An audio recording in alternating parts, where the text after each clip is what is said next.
말씀은 고린도전서 4장 14절부터 21절까지입니다.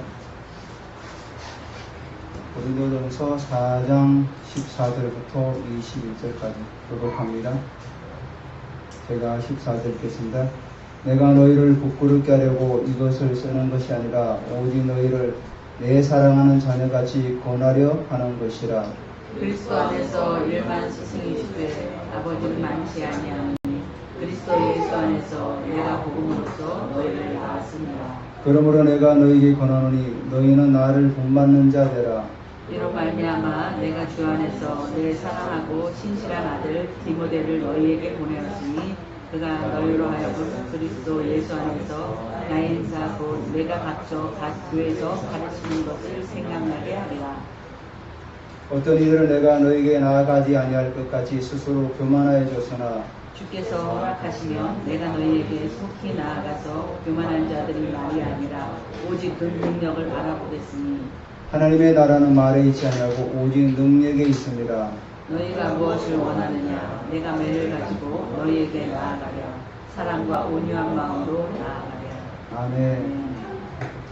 네, 오늘은 사도의 가르침이라는 말씀 제목을 가지고 여러분 같이 한번 나눠보려고 합니다. 우리가 사도 그러면은 예수님의 직계 제자 이렇게 말씀하시는데 사도행전에 보면은 이 바울도 직계 제자는 아니었지만은 부활의 주님을 만나고 사도가 되었던 거죠. 나중에 보면은 바나바도 사도라고 이렇게 또 칭하게 됩니다. 그리고 바울과 함께 2차 전도 여행을 떠났던 실라도 성경에 보면은 사도라 그러고 또 야고보. 일단 그 1세기 시대 때 주의 제자들을 그 사도들이 가르쳤던 그 가르침들을 오늘 우리 고린도전서 4장을 통해서 한번 말씀을 나눠보려고 합니다.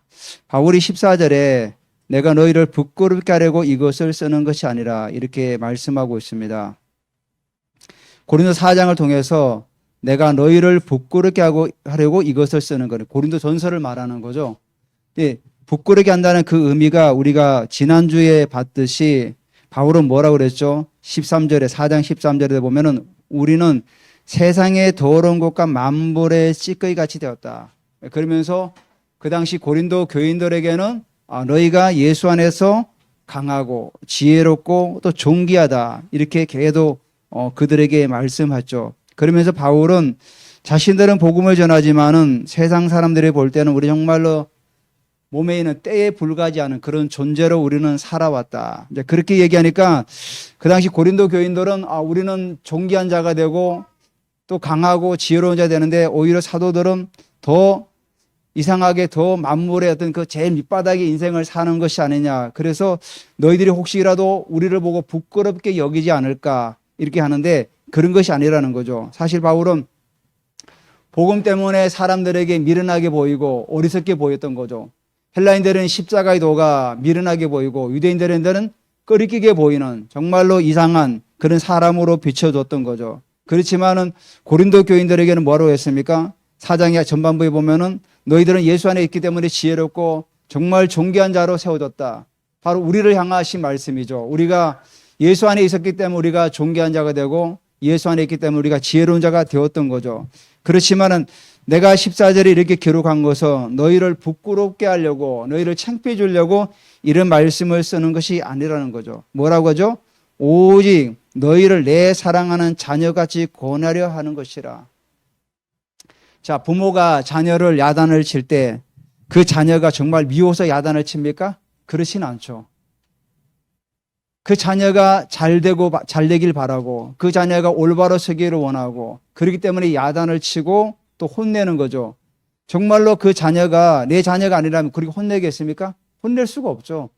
우리 옛말에 이런 말이 있죠. 미운 자식 떡 하나 더 주고 미운 자식 떡 하나 더 주는 거죠. 그냥 너는 이렇게 살다가 그냥 가라 이런 거죠. 정말 사랑한다 그러면은 매를 들기도 하고 때로는 혼을 내죠. 왜? 그 자녀가 올바로 가지 않기 때문에 혼을 내는 거죠. 왜? 너가 그렇게 가다가는 세상 사람들에게 미움을 받고 세상 속에서 살아가지 못하기 때문에 야단을 치고 올바른 길을 가라고 우리에게 말씀하고 있는 거죠. 성경에도 하나님께서 말씀하시는 것처럼 하나님 아버지도 우리가 어긋난 길을 갈 때 어떻게 합니까? 우리를 하나님께서는 때로는 우리를 야단을 치시죠. 치고 훈계하시고 해서 바른 길을 가라. 우리가 어떤 벽돌을 이렇게 쌀 때도 줄을 치고 벽돌을 쌓지 않습니까? 근데 삐져나면 어떻습니까? 망치를 갖다 이렇게 치면서 바르게 맞추죠. 마찬가지죠. 우리가 인생을 살아가면서 곁길로 나가고 바르지 못한 길로 갈 때 부모가 만약에 이 일을 만약에 야단을 안 친다 그러면 어떻게 됩니까? 또 제가 속담 하나 얘기 드릴게요. 바늘도둑이 소도둑 된다는 말이 있죠. 예전에 제가 한번 어떤 예화를 본 적이 있는데 그 사형수가 마지막에 한번 자기 부모를 한번 뵙고 싶다 그래가지고 만났어요. 그때 한 말이 뭐냐면은 왜 어머니는 내가 도둑질하고 잘못했을 때 왜 야단을 치지 않았냐고. 결국 그게 자녀가 잘 되는 게 아니는 거죠. 도둑질을 하고 잘못을 했는데 야단을 치지 않는다는 거는 그 자녀를 올바로 세우는 게 아니라는 거죠. 그래서 바울이 이렇게 하는 거죠. 오직 너희를 내 사랑하는 자녀같이 권하려 하는 것이라. 그래서 15절에 그리스도 안에서 일만 스승이 있다. 일만 스승은 무슨 말이죠? 많은 스승이 있다는 거죠. 정말로 예수 안에서 정말 수많은 가르치는 선생이 있다. 여기 스승이란 헬라어가 파이다 고고스. 당시 1세기 때 로마의 귀족의 소년들을 가르치는 그런 교사들이 있었어요. 그 교사를 파이다 고고스라고 그랬어요. 그래서 그 아이들의 품행도 가르치고 또 지식도 가르치고 이렇게 하는 그런 스승이 있었다는 거죠. 하지만은 그 소년이 장성하면 어떡합니까? 더 이상 교사는 이제 그 역할을 하지 못하는 거죠. 우리가 또 한 예를 들게요. 우리가 가정에서 만약에 가정교사를 우리가 드린다고 쳐봅시다. 자, 이 가정교사가 가외 선생님이 아이를 가르치는데 그 아이를 가르치는 조건이 뭡니까? 페이를 받는 겁니다. 페이를 받고 아이를 한 달, 두 달, 1년간 계약을 하고 가르치는 거 아닙니까? 근데 그 부모가 아이가 이제 공부가 어느 정도 됐기 때문에 계약을 파지하면 어떻게 합니까? 그 선생님은 그냥 끝나는 거예요.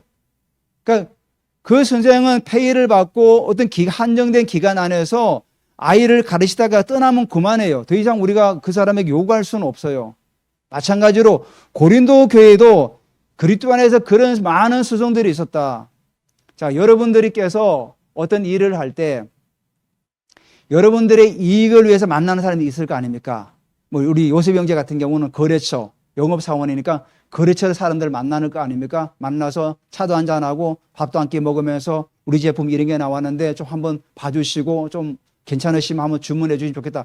이렇게 우리가 살아가면서 이익을 위해서 만나는 사람들은 참 많아요. 여러분들께서 이익이 전혀 없는 상태에서 만나는 사람들이 많습니까? 우리가 이익을 생각하지 않고 만나는 사람들은 주로 가족들이죠.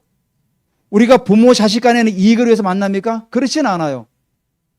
그냥 부모는 내리사랑으로 자녀들에게 계속해서 돌봐주고 하는 거죠. 자녀도 마찬가지로 내가 이익을 위해서 부모를 대하는 건 아니지 않습니까? 부모가 날 낳아줬기 때문에 내가 효도하고 헌신하고 하는 거죠.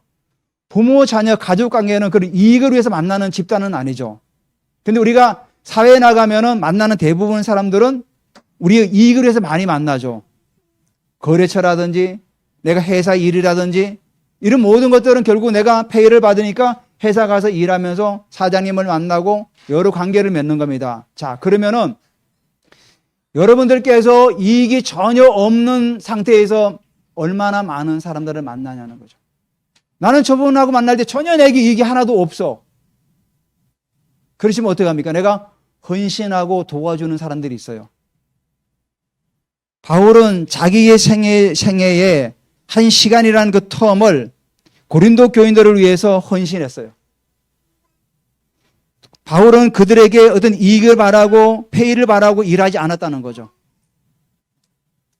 그래서 여기 그 얘기를 하는 거예요. 그리스도 안에서 일만 스승이 있을 때 아버지는 많지 않으니. 바울은 고린도 교회를 위해서 헌신할 때 어떤 이익과 어떤 이해관계 때문에 그들을 가르치고 세우지 않았다는 겁니다. 근데 바울의 생애 가운데 한 시간이라는 한 텀의 시간을 고린도 교인들을 위해서 헌신했던 거죠. 그래서 바울은 뭐라고 합니까? 그리스도 예수 안에 내가 복음으로서 너희를 낳았다 이렇게 얘기하는 거죠. 우리도 살아가면서 우리의 이익이 아닌 정말로 헌신하고 도와주는 사람들을 우리가 만날 필요가 있는 거죠. 꼭 내 이익이 되기 때문에 저 사람을 만나고 이익이 안 되면 만나지 않고 이것이 아니라 정말로 내가 예수 안에서 주님의 사랑을 가지고 헌신하고 봉사하는 거예요. 그래서 사실은 외국에 나가 사람들은 우리가 알지만은 공부하다 보면은 대학에 들어가려면 추천서가 있지 않습니까? 그리고 꼭 필요한 게 뭐냐? 봉사. 내가 어디서 이렇게 봉사를 했냐. 그러니까 우리나라도 요즘 따라가지고 대학 있을 때 봉사 같은 경력서를 떼오지 않습니까? 내가 어디서 내가 뭐 1년간, 2년간 봉사했습니다. 또 이런 일을 했습니다. 하고 떼오는 거 아닙니까? 그게 뭐냐면은 사회가 삭막해져 가니까 열심히 공부만 한다고 해도 되는 것이 아니라 사회를 위해서 얼마나 기여하느냐. 그래서 기여해서 그 사람을 세워 나가는 겁니다. 바울도 마찬가지라는 거죠. 고린도 교회를 세워 나간 데 있어서 그런 전혀 이익을 위해서 일하지 않았다는 거죠. 바울은 고린도 교회에서 사례를 받지 않았어요. 자신이 열심히 천막을 만들면서 브리스길라와 아굴라의 그 업이 같음으로 사도행전 18장에 보면은 같이 장막을 만들면서 돈을 벌면서 자기의 생활비를 충당하면서 고린도 교인들을 섬겼던 거죠. 그래서 내가 예수 안에서 너희에게 복음으로서 너희를 낳았다는 거죠. 이 말은 그 뭐 영적인 자녀를 말하는 거죠. 사실 그 당시에 그 유대인 문화 속에서는 그 스승의 자녀들을, 스승이 다른 사람의 자녀들을 가르치고 세우는 것들을 복음으로 아닌 말씀으로 낳았다 이렇게 뭐 말하는 경우도 많이 있었어요. 아무튼 바울은 그들을 복음으로서 그들을 낳았다고 하는 고린도 교인들을. 그러니까 여러분들께서도 만나는 사람들에게 정말 복음으로 또 한 영혼 한 영혼들을 낳으시는 그런 은혜가 있으시기를 바랍니다. 자, 그래서 결론적으로 내가 너에게 권한다. 그러면서 너희는 나를 본만한 자 되라. 16절 이렇게 결론을 내죠. 내가 복음으로 너희를 낳았기 때문에 내가 너에게 지금 권하는데 아비로서 영적 아비로서 너희를 권하는데 너희는 나를 본받는 자 되라. 자, 그러면은 바울의 어떤 부분을 본받으라고 하는 겁니까? 바울의 어떤 그 인격적인 면, 도덕적인 면, 바울이 정말로 복음 때문에 미련하고 어리석게 보이는 그런 부분들. 그리고 바울이 정말 너희를 위해서 아무 어떤 이의 조건도 없이 너희를 헌신했던 그런 부분들. 또 뭐죠? 내가 주님을 바라보면서 헌신했던 것들. 주님을 바라보면서 내가 생활했던 그런 모습들을 본받으라는 거죠. 사실 우리가 인간적으로 우리 개인을 바라볼 때 본받을 게 뭐가 있겠습니까? 우린 다 연약하고 부족한 그런 죄인들인데 바울도 마찬가지죠. 그러니까 바울이 본받아라는 것이 인격적으로 아주 훌륭하고 뭐 도덕적으로 너무나 탁월하기 때문에 본받아라는 것이 아니라 나를 본받는 게 뭐냐면은 내가 예수 그리스도를 섬기는 그런 부분들을 본받아라는 거죠. 정말 내가 고난 가운데 있고 핍박과 환난 속에서도 세상 사람들의 그 때만치도 못 느끼는 그런 내가 비천에 처하고 매를 맞고 그런 수고를 한 그 모든 것들 속에서 내가 주님을 위해서 헌신하고 봉사했던 그런 부분들을 너희가 좀 본받았으면 좋겠다. 이 말씀을 하고 있는 거죠.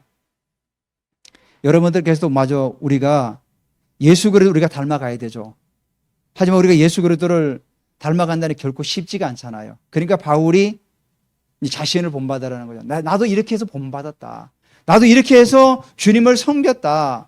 근데 너희들은 지금 어떻게 하십니까? 고린도 교인들은 이미 하나님 나라가 완성된 것처럼 서로 왕노릇하면서 교만하고 자만하면서 은사를 가지고 막 그 사람들을 또 무시하기도 하고 팔을 나눠서 너네 파가 더 많은 뭐 사람이 모이니 더 훌륭하니 이렇게 서로 분쟁하는 그런 것들을 바라보면서 바울은 사실은 그 고린도 지역에서 그들을 가르치면서 세웠던 부분에서 제발 좀 나를 좀 본받으면 좋겠다. 내가 어려운 환경 가운데도 주님을 섬겼다는 그런 부분들을 좀 본받으면 너무 좋겠다. 이렇게 말씀하고 있는 거죠. 우리 모두도 우리 주님을 좀 본받아서 그리스도의 장성한 분량에까지 나아가시기를 주님의 이름으로 부탁드립니다. 자, 그래서 바울은 나를 본받는 자 되라 그러면서 17절에 이로 말미암아 내가 주 안에서 내 사랑하고 신실한 아들 디모데를 너에게 보낸다. 이렇게 말씀하고 있습니다. 디모데를 언급할 때 이렇게 얘기합니다. 내 사랑하고 신실한 아들. 자, 바울이 디모데를 바라봤을 때 디모데는 정말로 내가 사랑하고 신실한 사람이다. 이렇게 평가를 한 거죠. 디모데가 어떤 사람이었죠? 사도행전에 보면은 루스드라에서 전도할 때 2차 전도 여행이었죠. 전도할 때 디모데를 만났어요. 디모데를 만났는데 그 외조모 유니게와 로이스는 그 어머니 로이스는 신앙이 아주 좋은 사람이었어요. 그래서 아버지는 헬라인이었지만은 이 외조모와 어머니의 신앙을 이어받은 이 디모데가 아주 신앙이 뛰어났던 사람이죠. 그래서 바울이 루스드라에서 돌에 맞아가지고 죽은 자를 성 밖으로 내치지 않았습니까? 그 광경을 다 바라본 거죠. 이 디모데는. 그걸 보면서 디모데가 내가 복음을 위해서 헌신해야 되겠다. 그리고 또 이 바울은 그 매를 맞고 죽은 것처럼 여기졌는데 다음날 또 일어나가 또 그 루스드라 성에다 또 복음을 전하고 있는 모습을 보면서 이 디모데가 나도 복음을 위해서 바울처럼 살아가야 되겠다고 다짐하면서 제자가 되었던 거죠. 그 제자가 바로 디모데죠. 그래서 디모데를 내가 너에게 보낸다. 그러면서 바울은 뭐라고 얘기했냐면 신실한 아들이라. 신실한 아들. 신실할 내 아들이다. 우리가 살아가면서 여러분들께서 직장이나 어떤 공동체에 있는데 여러분들께서 정말 사랑받고 그런 신실한 사람으로 좀 세워지길 바랍니다. 이게 사랑받고 신실하게 지려면은 말로만 되어지는 건 아니죠. 우리의 삶이라든지 모든 부분에서 어떤 그런 신실함이 있을 때 내 사랑하고 신실한 자라고 이렇게 평가하지 하지 않겠습니까?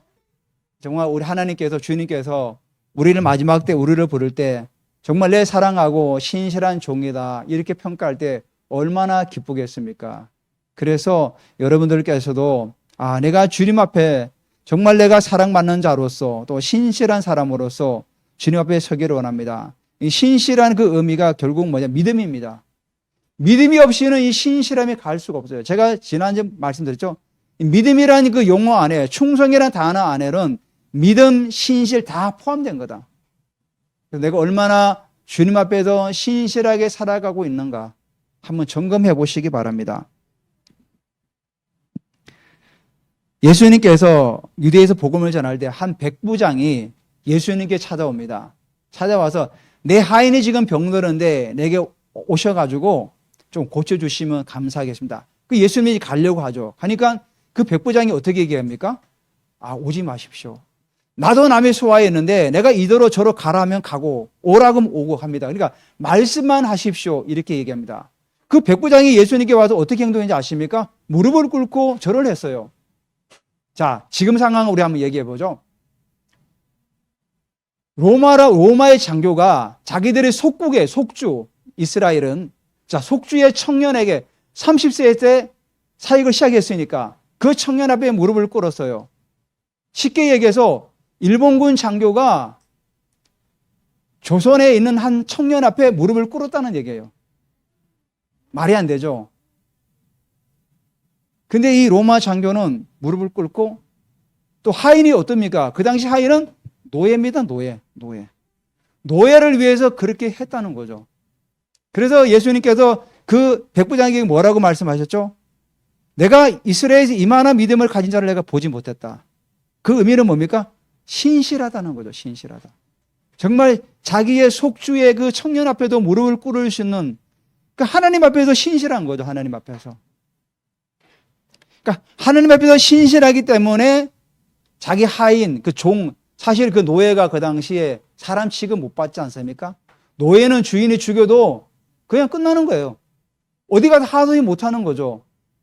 지금처럼 우리 사회는 인권이라든 이런 모든 것들이 다 보장된 사회니까 사람을 함부로 죽이면 법의 집행을 받고 형을 받지 않습니까? 근데 그 당시에 노예는 인권이라는 게 없었어요. 그냥 한마디로 뱀미창에 끌려가면은 죽을 때까지 그 노줬다 그냥 죽는 거예요, 그냥. 그런 노예 신분을 위해서 이 백부장은 예수님께 와서 무릎까지 꿇으면서 하나님 앞에 얘기했던 거죠. 그만큼 하나님 앞에 신실한 삶을 살아갔다는 겁니다. 자, 그래서 디모데를 보내는데 그가 17절의 중반에 보면 그가 너희로 하여금 그래도 예수 안에서 나의 행사고 내가 각 교회에서 가르치는 것을 생각나게 하리라. 자, 디모데를 보내는 이유가 한 가지입니다. 뭐라고죠? 나의 행사가 뭡니까? 바울이 각 지역의 교회를 다니면서 행했던 모든 사역들을 말하는 거죠. 그러니까 바울은 말로만 사역을 한 것이 아니라 그들을 위해 정말 헌신하고 배도 굶으면서 헐벗으면서 정말 사람들이 볼 때 때만치도 못 여기는 그런 어떤 삶을 살아가면서도 각 교회를 섬겼던 거죠. 그런 행사고 내가 각 교회에서 가르치는 것을 생각나게 해라. 너희들이 지금 잊어버린 것 같다. 내가 잠시 떠나 있으니까 나의 가르침, 정말 복음을 가르쳤던 그 모든 것들을 다 잊어버리고 완전히 세상 사람처럼 살아가고 있다는 걸 지금 보여주고 있는 거죠. 그러니까 내가 지금 디모데를 보내서 디모데를 통해서 나의 사역지들 했던 그 모든 것들을 지금 생각나게 할 것이다. 그 얘기를 하는 겁니다. 예수님께서도 요한복음 14장 26절에 내 이름으로 부르실, 그러니까 아버지께서 내 이름으로 부르실 성령 그가 오시면은 모든 것을 가르치시고 또 내가 말한 모든 것들을 생각나게 하신다고 말씀하지 않았습니까? 그러니까 우리가 성령 하나님께서 우리가 살아가는 모든 부분에서 생각나지 않을 때가 많지 않아요. 하지만 그 성령님께서 깨우쳐서 우리가 깨닫게 하시는 거죠. 내가 어떤 일을 행할 때나 잘못을 행할 때 성령 하나님께서 내 안에서 성령으로 역사하셔서 깨닫게 하시고 또 생각나게 하셔서 올바른 길을 가도록 계속 하는 거죠. 그래서 이 고린도 교인들도 서로가 교만해져서 분쟁하고 있는 그런 상황 속에서 디모데를 하여금 바울이 가르쳤던 그런 분들을 생각나게 하고 또 깨닫게 하기 위해서 디모데를 지금 보냈다고 그렇게 말씀하고 있는 겁니다. 자, 그러니까 18절에 어떤 이들은 내가 너에게 나아가지 아니할 것 같이 스스로 교만하여 졌으나, 이 말이 무슨 말입니까? 우리라는 공동체 안에도 회사에서도 사장님이 없으면 어떻습니까? 마음이 일단 편하죠. 우리가 예정이도 그러더라고요. 참모장님 없으니까 좀 편하다. 어떤 공동체에서 마찬가지예요. 어떤 리더가 없으면은 일하기가 좀 편해요. 그렇다고 우리가 농땡이 피는 게 아닌데 마음이 일단 편해요. 그러니까 이 고린도 교인들도 자, 이제 바울이 안 오니까 우리가 마음대로 해야 된다. 그러고 있는 겁니다. 너희들이 너무 편해져가 근데 편한 건 떠나가지고 교만해졌다는 거야. 야, 이제 더 이상 사도 바울은 오지 않아. 우리 마음대로 해도 돼. 지금 이렇게 지금 갈 때까지 간 겁니다. 그러니까 여기 뭐라고 하죠? 어떤 이들은 내가 너에게 나아가지 아니할 것 같이 스스로 교만하여 졌으니, 야, 더 이상 바울 선생은 이제 오지 않을 거야. 그러니까 우리가 이제 고린도 교회를 우리가 마음대로 해도 괜찮아. 우리가 이제 다 세워지지 않았냐? 우리도 이제 은사가 있지 않아? 그러니까 이제 선생님 필요 없어. 우리끼리 마음대로 돼. 그래서 뭐라죠? 스스로 교만해졌다는 거죠. 여기 교만이라는 의미가 어떤 의미인지 아십니까? 풍선을 부풀려 가지고 빵빵해진 걸 말하는 거예요. 우리말에 그런 말 했죠. 허파에 바람도 같다. 지금 고린도 교인들이 허파에 바람이 들어간 거예요. 자기 스스로 교만해져 가지고 야, 이제 우리도 뭐 다 병든 사람의 손을 넣으면 치유도 되고 우리도 예언할 줄도 알고 우리가 기도하니까 병든 자가 쫓겨나가거니 귀신이 쫓겨나가고 막 역사가 일어나. 자기들이 은사가 얼마나 많이 일어났습니까? 고린도 교회. 근데 나중에 바울이 고린도 13장이 뭐라 합니까? 야, 너희들이 아무리 그렇게 방언을 하고 뭐 천사의 소리를 할지라도 사랑이 없으면 울리는 꽹과리 지나지 않는다. 나중에 나오죠. 그러니까 고린도 교회가 은사가 왕성했던 거죠. 그러니까 바울 선생이 이제 올 필요가 없어. 이렇게 단정을 내려버린 거예요. 그러니까 스스로 교만해져서 그렇게 자기 멋대로 하고 있다는 거죠. 이걸 보면 결국 뭐냐면은 교회라든지 모든 공동체는 영적인 질서가 있죠. 질서. 정렬이라고 하죠. 정렬. 우리가 하나님께 예수님께 정렬되듯이 이게 정렬이 되지 않은 거예요. 정렬. 정렬이 되지 않으면 어떻게 됩니까? 결국은 문제가 일어날 수밖에 없는 거예요. 제가 지난주에 한번 예언의 은사를 하면서 그런 말씀을 했죠. 교회 안에 어떤 분이 은사가 너무 잘해요. 결국은 그 권위에 순종하지 않고 정렬하지 어떻게 합니까? 그러면 결국은 2단, 3단으로 빠지는 거예요.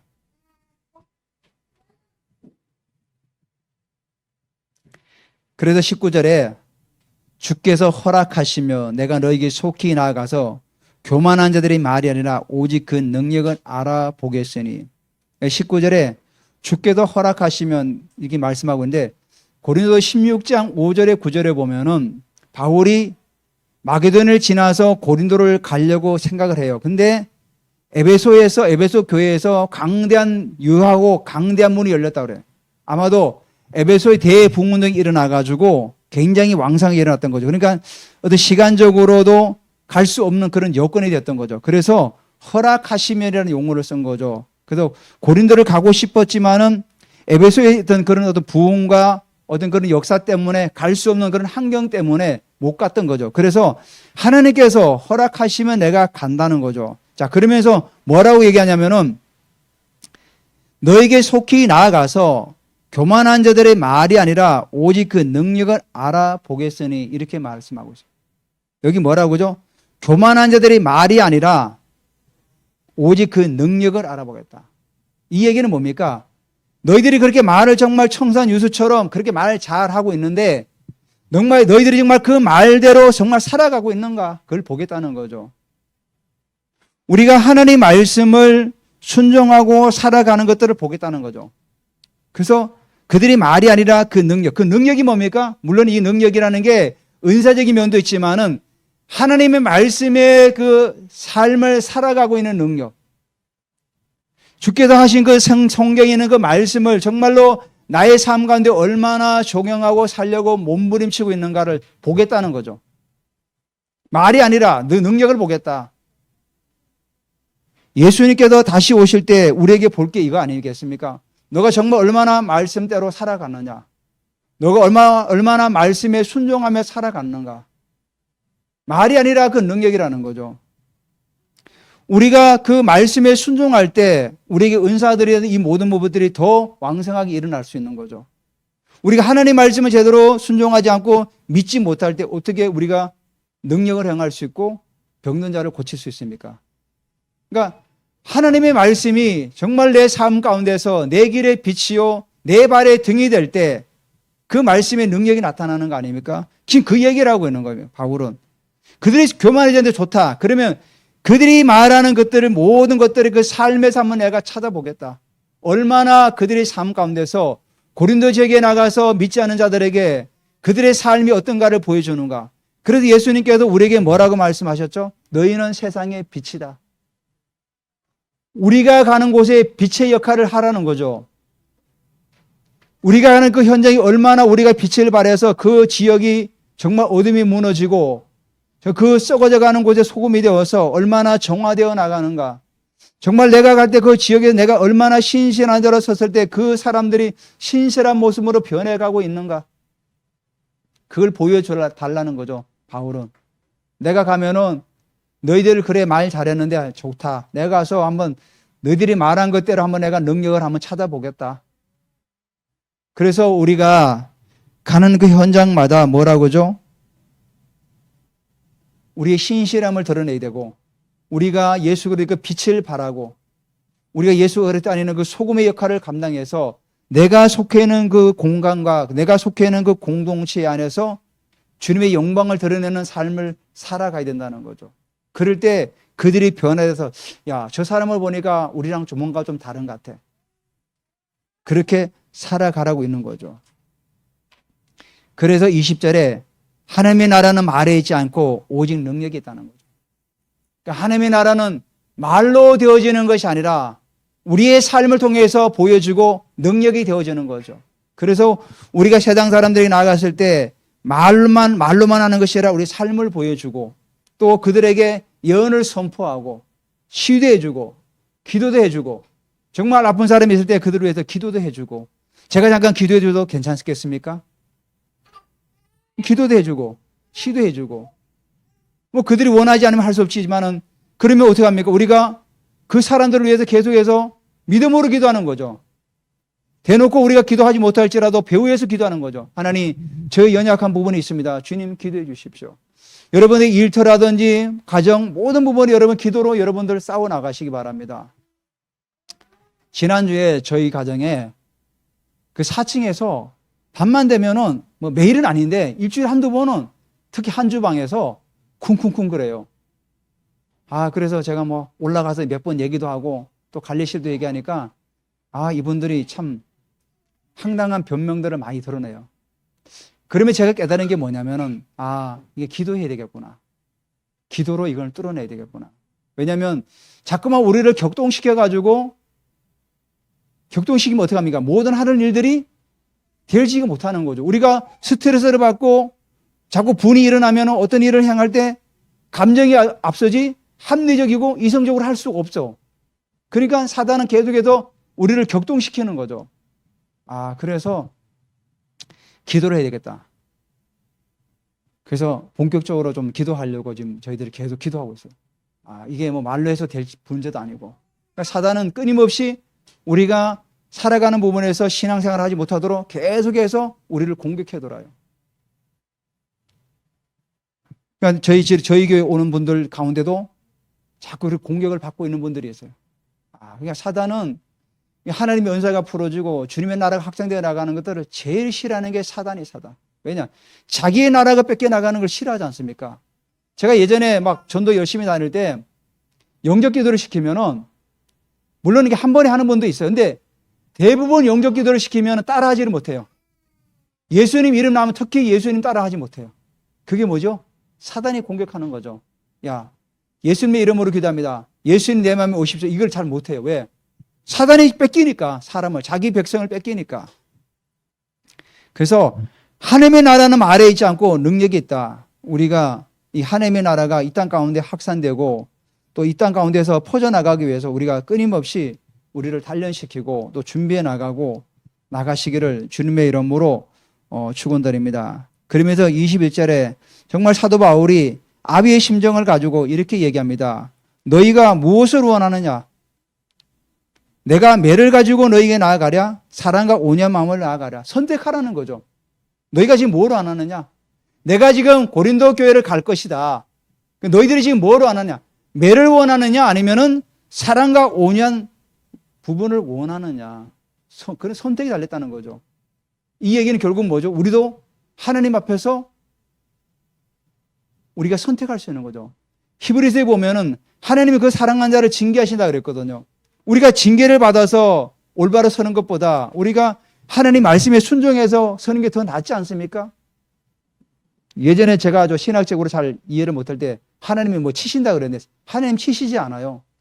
구약의 하나님은 치실 수 있었어. 하지만 예수님께서 십자가에서 그 모든 것들을 다 끝내버렸어요. 그래서 더 이상 구약의 하나님은 존재하잖아요.